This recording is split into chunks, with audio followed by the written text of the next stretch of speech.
Congressman Jack Fields, a Republican in the state of Texas. The president sat down with congressional leaders today to discuss ways to cut the budget. President Reagan has said that everything is on the table except Social Security.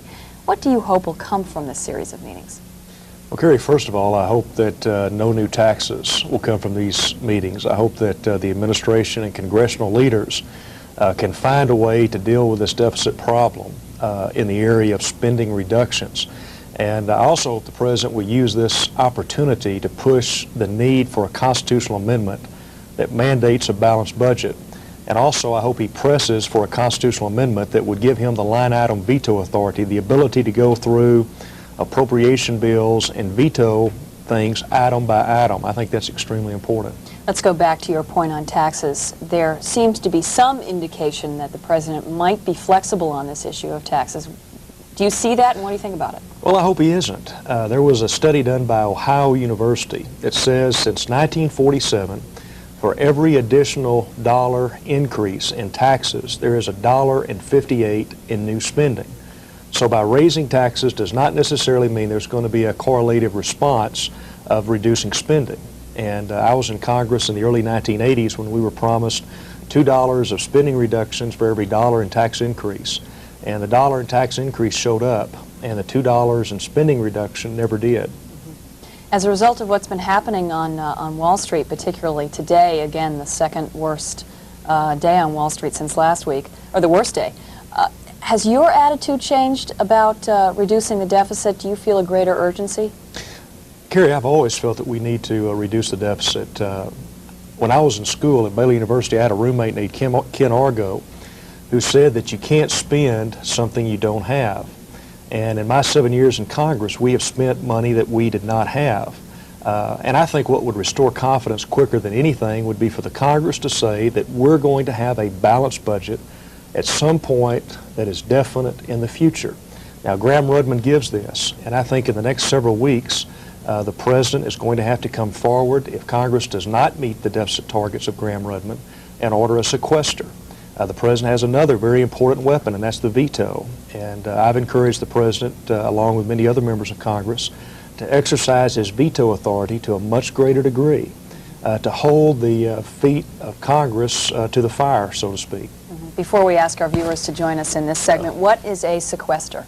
A sequester is basically where the President sends an order to Congress under Gramm-Rudman that says that there has to be an automatic reduction of X amount, whatever Congress has not come up with in meeting the deficit targets under Gramm-Rudman.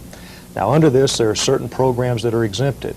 But after all of that is shaken out, 50% of a sequester order comes from defense items, and 50% comes from non-defense programs. Good evening once again. We will be continuing our discussion in this segment of our call-in program on economic issues. We'll be focusing on the series of meetings that has started today between President Reagan and congressional leaders on reducing the budget, and also the implications of that on the economy, and also what's happening on Wall Street and what that means, how Congress is feeling about that right now. Phone numbers on the bottom of your screen. Once again, do join us in this next 45-minute period. Congressman, one of the other options that has been indicated is a freeze on federal spending at last year's levels. Would that be enough to help the deficit? That would certainly help the deficit, and it's something that I would support. But I think it's very important to realize who holds the voting cards. You know, I've heard a lot of people say that this is Ronald Reagan's deficit, and Carrie, I don't know if you've ever seen one of these. This is my voting card, and I don't know if your camera can focus in on this. I think so, if you hold it right there. Right here. There are 435 of us in the House of Representatives who have this. They say that this is the most expensive credit card in the world. Ronald Reagan does not have this voting card. And since Ronald Reagan has been in office, Congress has authorized $92 billion more than the President has requested in spending. So the ball is in our court. And I hope that your viewers understand how important this deficit situation is, because it's not only the national debt that is triggering uncertainty on Wall Street, but 72% of our trade deficit can be directly correlated to our national debt. And I think that's why we have got to do something with this national debt problem if we're going to get serious about having stability in the marketplace. With Congressman Jack Fields, we go to Boston, Massachusetts. Go ahead, please. You're on the air. Hello. Yes. You're on the air, Boston. Go ahead. Oh, okay, thank you. I love your show, and the gentleman, I just want to make a comment, not really any question. Why don't they leave our president alone? Let him get some of these things together. Congress, we got to come together and get these things done. Every time the man turns around, there's somebody trying to pull him down. How did we look in the world with this going on with our president? Thank you very much. Thank you. Congressman? Alicia makes a very legitimate point, and I think that's why the president has, in essence, convened an economic summit and asking the leaders of Congress to work with him.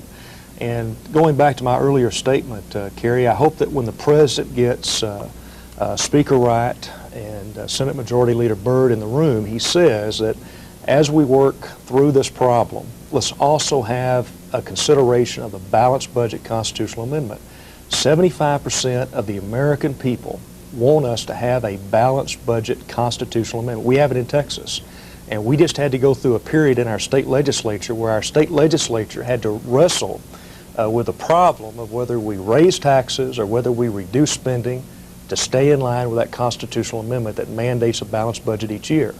And after being in Congress 7 years, I will tell your viewers that unless we have that balanced budget constitutional amendment as a brick wall, I'm not convinced that we'll ever get to a balanced budget in this country. And also, before we go any further, I understand that we've got a very special group watching us tonight, a group of students down in my congressional district of Kingwood High School. And in fact, I think they're meeting with their teachers and in groups, and I think that is great that they're taking this opportunity to get involved. Yes, I'm glad you mentioned that, Congressman. Good. Richmond, California. Go ahead, please. Congressman, I agree with your comments, and I'd like to make two quick suggestions for your consideration and the President's, and I hope you don't think these are from off the wall. First of all, I believe that the President takes the initiative. He can line item veto now. The Constitution gives him the right to veto, but it doesn't say in what form, if he has to veto the whole thing, part of the thing, or by line. If I was him, I'd try it. Now, if you don't like to try this, or if it's proven to be unconstitutional, why doesn't he line item veto now and then say, here, I vetoed this whole piece of legislation, but I've lined the parts that I don't want. Now, if you, Congress, will pass this legislation in exactly the same form as it is here, except without those lines, I guarantee you I will sign it. Okay, let me comment very quickly. What the gentleman suggested in the latter case could be done. The President could veto an entire piece of legislation now and send back his objections, which he's done in the past. I personally think that the President has not exercised his veto to the degree that he should, or he should have during these past several years. In regard to vetoing a portion of the legislation and sending that back, that would not be considered a veto because the legislation, when it comes to the President, is in a final form, having passed the House and the Senate and also been approved by a conference of the two bodies. So he would not have the luxury of vetoing just a portion of it. He'd have to veto the entire bill, but he could send it back with this specific objection. So that's a good point. Congressman, we go to your home state, Bryan, Texas. Good evening. Good evening, Congressman. How you doing? This is fine. This is Lou Zesky calling you from Bryan, Texas. I'm chairman of the American Ethnic Coalition, and I had the pleasure of accompanying my wife to the Texas Federation of Republican Women's Convention in Houston last week and heard you speak. What I'm calling about is a question that many of our members are alarmed about, and that is that we as a nation are spending ourselves into oblivion on programs of questionable importance, to say the least, and largely, probably grossly counterproductive. Example are the bilingualism and biculturalism that we're promoting at both the state and federal level. The Texas Federation of Republican Women, after you left on Sunday, adopted a resolution supporting the establishment of English as the official language of Texas and the United States. There have been 5 bills introduced in Congress on this issue. What is your position on it, and what hope do you hold for them? Thank you. My position is that we do need to instruct people and make the instruction in the English language. I think if we don't do that, what we in essence do is we relegate people to a lower strata of economic life. People cannot compete if they do not have a thorough understanding of the English language. English is our national language. Walla Walla, Washington, good evening. Okay. Good evening. I appreciate C-SPAN very much, and I am very proud of the representative here tonight from Texas, because I believe he's right on the money as far as if we raise taxes, the budget's just going to get bigger. And they never did keep the promise of cutting back with every dollar tax increase, $2 reducing. So they've proven. And I think the media does not explain enough to the general public that it's not the president spending the money, but Congress, who is dominated by the Democrats, and have been for many, many years. And I think that we need to tell more people about it. Thank you. Thank you. Well, I think the good point is made, and let me just extend that a moment that, you know, as one individual in a congressional district, it's extremely important for people to communicate with their congressmen and their senators. And certainly I would hope that the communication would be that it's time to lay everything on the table, consider everything. Consider the balanced budget constitutional amendment. Consider the line item veto. Put every program that this government is involved in, both military and non-military, put it up on the table, so to speak, and let's prioritize what's important. And let's review to see if the programs that are currently in existence are actually working. And I will hold out one other idea. I have long felt that we should have a 2-year budget, that in the first year of a congressional term, we should authorize and appropriate money for 2 years. And then in the second year of that congressional term, the election year, you know, we should review to make sure that the money that's being spent is being spent wisely, that America is truly getting a dollar's worth for every tax dollar spent. And if a program is not working, then we either modify or eliminate that particular program. But to me, that's also something that ought to be considered in this time of economic symmetry. And I'm not sure, Nancy, or Carrie, excuse me, I'm not sure that this is not going to be of long-term benefit to this country for us to focus in on this deficit and the current state of American government at this particular time. So there may be something positive triggered by the problems up on Wall Street. When you say put everything on the table, and including military and domestic programs, would you support cuts in defense spending and or cuts in entitlement programs? Yes, I would. And I think what you have to do is put everything on the table and see what is working and what's not working. Kansas City, Missouri, good evening. Yes, I just wanted to make 2 quick comments. Number one, on the line item veto, a friend of mine and I were talking about this the other day, and it seems like when something starts through Congress, the first thing you know, we've got everything from pay raises to oil embargoes tacked on to something that started out about the EPA. Number one, why can't things be passed through Congress on their own merit instead of having a mix of things attached to one? And secondly, when as we were talking about the budget, I thought it was rather interesting this weekend in the Kansas City Sunday paper. The mayor of Kansas City was all for a balanced budget, but he was very concerned that what was going to be cut was part of the HUD, and it would take millions of dollars away from us. And I think really, I appreciate the predicament Congress is in, but you've got all these special interest groups out here saying, yes, balance the budget, but don't take money away from me. And I think you're just going to have to close your ears and say, do it, because, when you start listening to them, everybody's going to be looking at next election time. Thank you. First of all, in regard to the attachments, whenever there is a piece of legislation that works through Congress, and this may be more complicated than you want to hear, it starts at a subcommittee level. And that subcommittee gets a chance to look at it, make modifications, add things, and then it goes to the full committee. The same thing happens, and then to the House floor, where different things can be added or taken off. And if it passes the House and the Senate passes a piece of legislation that is similar, then it goes to a House-Senate conference where things can be added or deleted, and until finally it gets to the President's desk. So many times legislation that starts off very simple becomes a Christmas tree, and that's part of our process, that we also need to look at very closely. And the gentleman is absolutely right on his second point, that people are always saying balance the budget, except don't cut in this particular area. And to me, that's the value of having something in the Constitution that says we must balance each year. And then it makes us legitimate as legislators, because then we have to make the decision as to whether we balance by reducing spending or whether we raise taxes. And then it's an up or down vote, and it's recorded, and it's part of the official record, and constituents all across America can then evaluate whether I'm doing a good job as a congressman or whether their senator is doing what they want to do, and if not, then there is a remedy every 2, 6, 4 years, depending on the office that the people have in changing their elected representative. Congressman, you indicated that 75% of the people of this country want a balanced budget amendment. 90% in my congressional district. And 90 in your district. If that's the case, why don't we have one?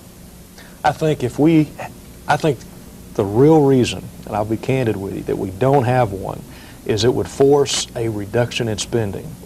And after being here 7 years, I do not believe that the leaders of Congress, the committee chairman, want to see reductions in spending.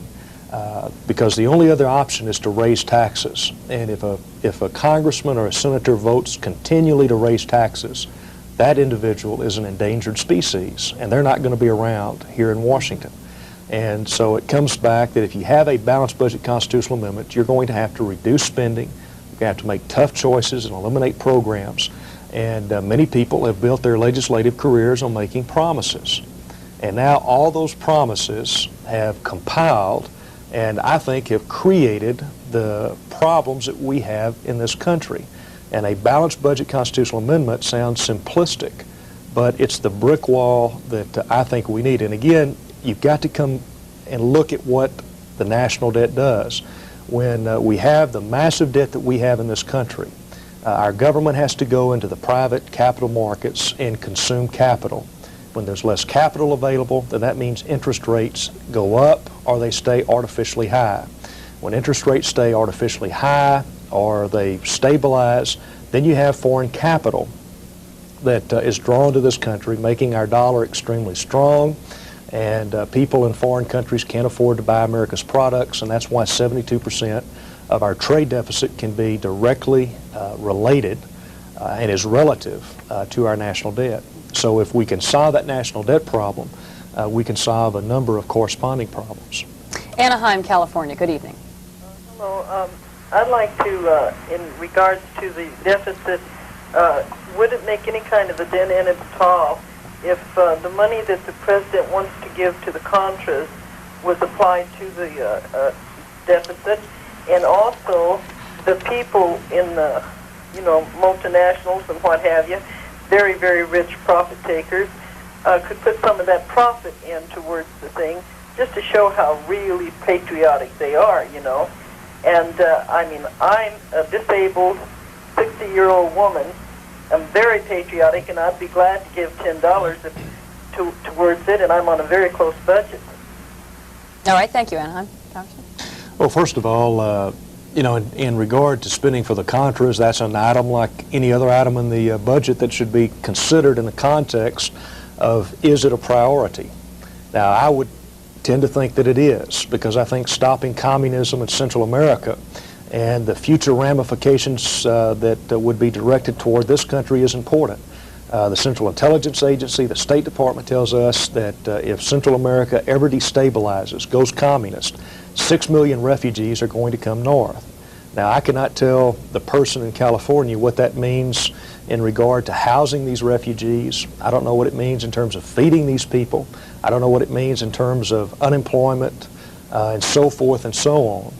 But there would be economic consequences on us. I don't know what it means to have, if Mexico would ever go communist, what it means to have a communist nation across the Rio Grande River. But it's certainly not going to be positive. But that money that has been sent to the Contras should be considered like everything else, put on the table, and if it's a priority, then it's something we should fund. If it's not, then we should go in a different direction.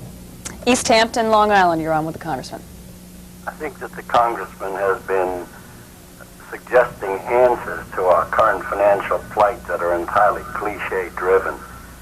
The trouble with our economy is not the fact, I'm sorry to say, that we haven't taxed enough. The present administration has taxed via the Deficit Reduction Acts of 1982, 1984, which were deemed to develop another $160 billion in income. The Social Security Salvation Act was also induced to and has produced another $150 billion worth of income. There was a 5-cent tax on gasoline, which was induced during Reagan's administration, which also produced so many $1 billion worth of income. But none of these things has done what President Reagan's purchase of good feeling and a sound economy, in his view, by the spending of a lot of money that we didn't have. Now, it's ridiculous at this point to say that all we have to do, it's oversimplistic, is to cut back on our spending.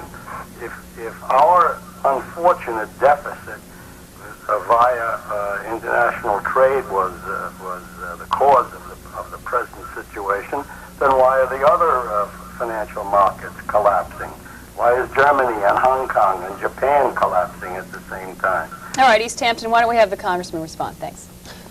First of all, the tax bills that the gentleman referred to were initiated by the Democrats in the House of Representatives and in the Senate. They were passed by those respective bodies. And in terms of the deficit, we talked earlier that the President has requested $92 billion less than was appropriated by both the House and the Senate. So if we really want to bring things under control in terms of tax reduction or in terms of deficit reduction, we've got to deal with the people who hold the voting cards, the little card that I held up just a moment ago. And that's members of the United States House of Representatives and members of the United States Senate. Stanton, California. Good evening. Yes, good evening. Hi, Jack. Bill Bowen. How are you doing? How you doing, Bill? Pretty good. I'm out here in California now. I haven't had a chance to talk to you for a while. I got two questions. This is our opportunity, Bill. Yeah, really? I'm going to try to get back to Houston probably around the end of November, and I'll give you a ring when I get back. Okay. Anyway, I've got a question to ask you. Since Ralph Zinkowski and his gang are toying around with the tax bill right now, last year's tax bill, do you think there is any chance that we might be able to get some of those regional biases that were worked into the 86 tax bill out of there? You know, the ones we've talked about, like the income tax being deductible, but sales tax not, and this sort of thing? No, I do not. I do not think that's on the table. By the way, in the tax bill that has been passed by the Ways and Means Committee, there is a provision in there. This is off your question, Bill, but a provision that triggered and is at least part of the problem for what has been happening on Wall Street, because it would tax or remove the tax deduction for the people who go out and acquire corporations using borrowed capital. And that was one of the reasons that people that held large blocks of stock dumped the stock last week and the week before, which triggered everything else that happened. And this was in regard to some other things also. Go next to Birmingham, Alabama. Go ahead, please. First, I'd like to know whether Representative Fields heard Dr. Bosworth, which preceded him. If he did not, I would suggest that you get his recording and hear it. Now, since you say putting everything on the table, whether it's a state expenditure or a federal expenditure, and I think you can answer this question yes or no, would you be in favor of doing away with the bilingual instruction, particularly Spanish, in the state of Texas? Yes, I would. Second? Yes to that one. How do you feel about the revelation now of George Bush's remarks about voodoo economics? I guess she must be referring to the first campaign. I think so, yeah. Well, the Vice President has embraced what became the cornerstone of the Reagan administration. That was to reduce spending and to reduce taxes and to reduce the overregulation of the federal government on individual businesses and individuals. Seattle, Washington. Good evening. Hello. Yes, go ahead, please. I have two comments to make or questions for Mr. Field. I would like to know about Social Security, whether that isn't guaranteed not to be cut. Wasn't it ever guaranteed not to be cut? And also, I think before the government got into big business and subsidized all these big businesses, that things ran much better. The government is in business now with subsidizing railroads, airlines, farmers, and hundreds of other things that the government is subsidizing. I don't understand why the government is in business, why it isn't private industry that this country was founded on. Thank you. Thank you, Seattle. Two things. First of all, Social Security is exempt under Gramm-Rubin. If the President does come forward and sequester, Social Security is not included. Also, if I have understood what the President said going into this discussion with congressional leaders, Social Security is not on the table, that it is viewed as a system that pays for itself. It has a defined number of beneficiaries. Over 36 million Americans receive Social Security. My 80-year-old grandmother does. And I think it's important for people who look at that and receive that as their only source of income. They will not be affected by what's being discussed. Second thing is something that has been attempted in the last seven years, and that's to privatize America, to get the federal government not only out of regulating private business, but also to get the federal government out of subsidizing private enterprises. And I do not think that as a government or as a Congress we have been that successful in divesting ourselves of the obligation to, in essence, fund private individuals and private enterprises. Shreveport, Louisiana, you're on with Congressman Fields. Yes, I'm a constituent from Kingwood, Texas, and I'm glad to see that my school is watching. Good. And I'd like to say hi to Wally Winnicky, one of the professors there. My question is on education. I'm from Kingwood High School, and they were ranked in the top of the nation as far as high schools go. That's right. But what do we have here as far as education in the budget for the schools that aren't as lucky as Kingwood High School to have the wealth in the area and that is impoverished? We're going to have to help those people. Thank you. There are some programs in the federal budget that help disadvantaged schools, both in terms of programs and, going back to the previous question, there are some stipends or subsidies to help attract better teachers to those particular areas. But I think, along with many other Texans, that the federal government is not the entity that should be improving education. I think that the decisions belong at the local level and at the state level, and so that there can be a directed and focused response when, of course, there is a problem. Back out. And also, let me say to this gentleman also, congratulations on their new governor. He's a friend of mine. He's in the other party, but I tell you, he's a tremendous individual, and I think he'll do a good job for the state of Louisiana. Back out to California, Van Nuys. Go ahead, please. Yes. Mr. Representative. Yes, sir. How well are you acquainted with the federal deficit? Pretty well.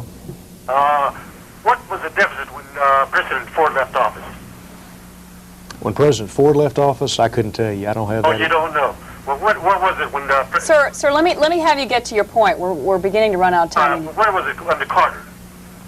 Why don't we have you make a comment and then ask a question? I think that would be the most efficient way. Well, you keep blaming the president, the Democrats and everything, and you don't even know what the scoop is. I'll blame people in a bipartisan fashion. The problem, and I think the blame rests with the members of the United States House and the United States Senate. We're the people who hold voting cards. We're the people who decide what the budget's going to be. We're the people who decide if and when there are going to be taxes. So we're the ones who must assume responsibility for this deficit. And we're the ones who have got to solve this particular deficit problem. Now, I'm of the philosophy that we solve that problem by reducing spending and eliminating programs that are not working, that are not functional. And to me, that is a much better response than taking something out of your pocketbook, even if it's an indirect take by taxing business or taxing some type of business activity. or taxing something else, eventually it winds up coming out of your particular pocketbook. And I would much prefer to see the money stay in your pocketbook than come to Washington. Springfield, Virginia. Go ahead, please. Good afternoon. Good afternoon. Let me turn this down. Okay, very quickly. I'd like to ask the congressman if the rhetoric today wasn't supposed to have been stopped from a negative point of view. And also, when he's blaming the Congress and the Democrats, if he doesn't realize that up until last election, last November, that the Senator Doe was the majority leader. Therefore, the Republicans were in charge. The other thing I'd like to ask is, my being from the state of Texas, how can he not consider all of our Mexican-American families down there and their children as far as teaching languages in the school? All right, thank you. First of all, I'm going to repeat that I think the blame belongs at the United States Congress. Republican, Democrat, liberal, conservative, House member or Senate member. We're the ones who hold the voting cards. The point I made at the earliest point in this show was that Ronald Reagan does not hold a voting card. So in terms of the deficit, the taxes, the increase, if there is an increase in federal regulation, whatever, it rests with us. And we're the ones who have to make tough decisions. And I would hope that as we enter this conference where the President is talking with leaders of the House and the Senate, that on the table for discussion is the Balanced Budget Constitutional Amendment, and also the ability of this President or a Democratic President to have a line item veto. And now going to the response of the bilingual education, I've just seen it personally in my congressional district. When someone is not compelled to learn a particular language, that person is not as likely to get out and learn the language, which is going to make them competitive in society. I do not want to see an underclass of people created in this country who cannot compete because they do not understand nor can speak what is our national language. And you can get into the semantics and the emotions of this particular argument, but when it all boils down to be effective and competitive in America, you have to have an understanding of English. And I think that a program that is going to foster someone to not learn a particular language is not a good program. Westwood, California. Go ahead. Howdy, yeah, I'd like to make 3 real quick points and then have the congressman address them if I could. I look at myself as an exceptionally conservative individual, but I feel that it's necessary at the age of 33 that I am to plan my future as if I will never be able to receive any Social Security. And the way I understand it, it was never designed to be anybody's sole support, and I wonder why it shouldn't be on the table. And if I could make 2 more quick points.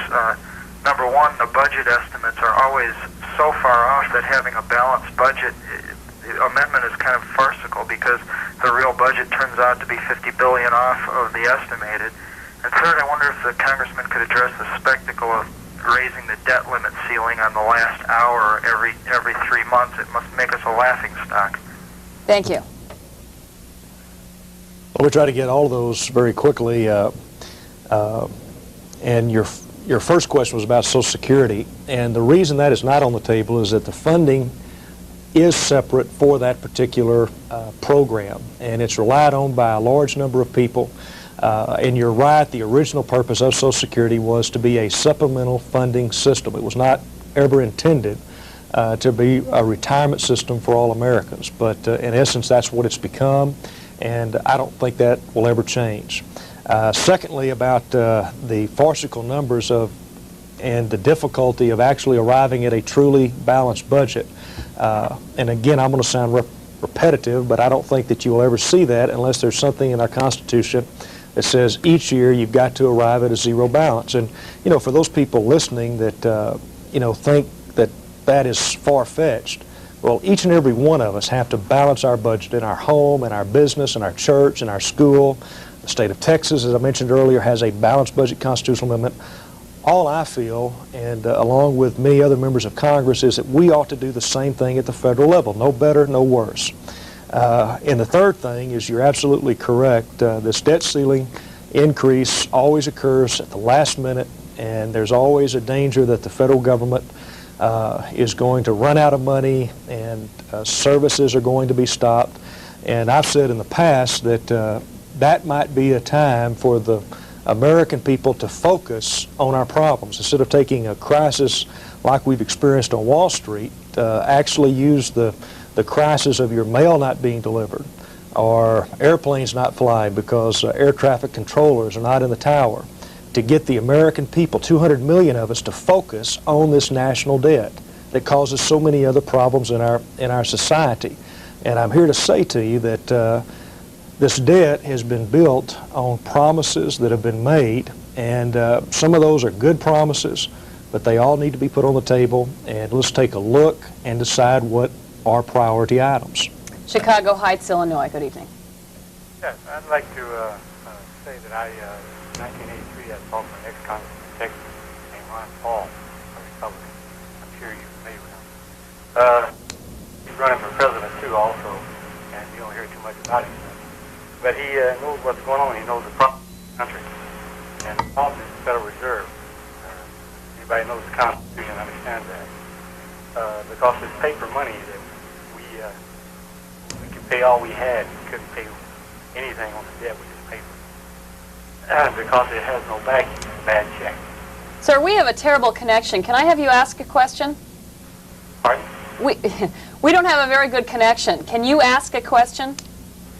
Yes, what I want to say is, J. Peter Graves wrote a report and said that not one penny that we pay taxes goes for government services. Every bit of it goes for interest on the debt. And there's no way possible we can pay the debt. It's impossible with this paper.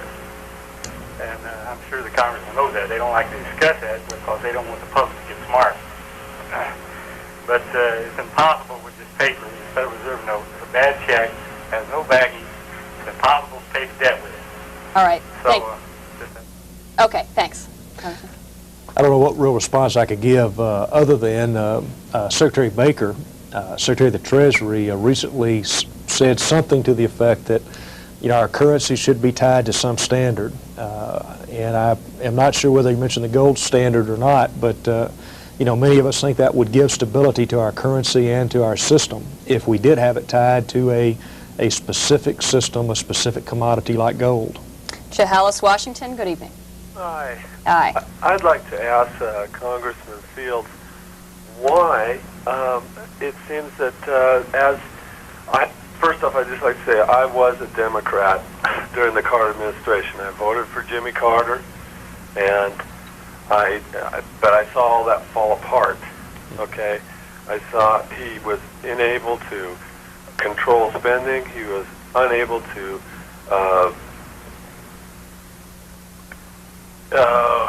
with the Soviet Union, he was incapable of projecting any kind of power or ability to lead America, and that's what turned me on to the Republicans.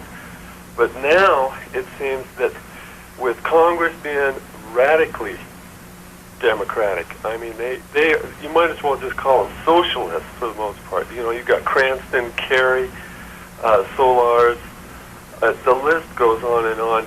There is just an inability for a Republican president to get any kind of control of spending or any kind of adequate measures to project this country into the 1990s and compete with other industrial nations. You know, I really am concerned about it, and I just can't see how the Republicans are going to get Congress and the Senate in 1988. All right. Thank you, caller. Let's have Congressman Fields respond. Of course, if the president was not there as a roadblock, in my mind, spending would be much greater than it is at this particular time. We'd be looking at a much more expensive piece of tax legislation. So I think the president has served a real purpose. But I'll reiterate, I hope that the president will use his veto much more in his remaining months. I think he's probably going to have to. And I also hope during this time of negotiation with leaders of the House and the Senate, the president presses for a vote on a balanced budget constitutional amendment and let all Americans see how their House member and how their senator votes on what I think is a very basic and a very fundamental issue. And I think he should also press for that line item veto, which the majority of the governors in this country have over their state budgets, the ability to veto an item in a specific piece of legislation and send it back and put us on record. And Kerry, since a lot of people don't understand the value of that, a lot of times in these conferences, these appropriation conferences, specific pork barrel items get added in the conference that never get voted on in the House or on the Senate floor. Different water projects, dams, bridges, civic centers. And if the president had the ability to veto those, then he would, in essence, put me on record of either supporting or opposing that particular project, and allow people in Kingwood, Texas, or in Houston to see how their representative was voting on a project that was off in some other state. And I have a feeling that there'd be a lot of pork barrel projects that would be stopped just because people would have to vote on them. Is there an actual piece of legislation regarding the balanced budget amendment? Yes, there is. In fact, at this particular time, it's important for your viewers to know that we are urging members of Congress to sign a discharge petition, which means that it forces the legislation out of committee and gets it to a vote on the floor of the House of Representatives. Thank you very much, Congressman Jack Fields of Texas, for joining us this evening. Thank you for your calls, and have a good night.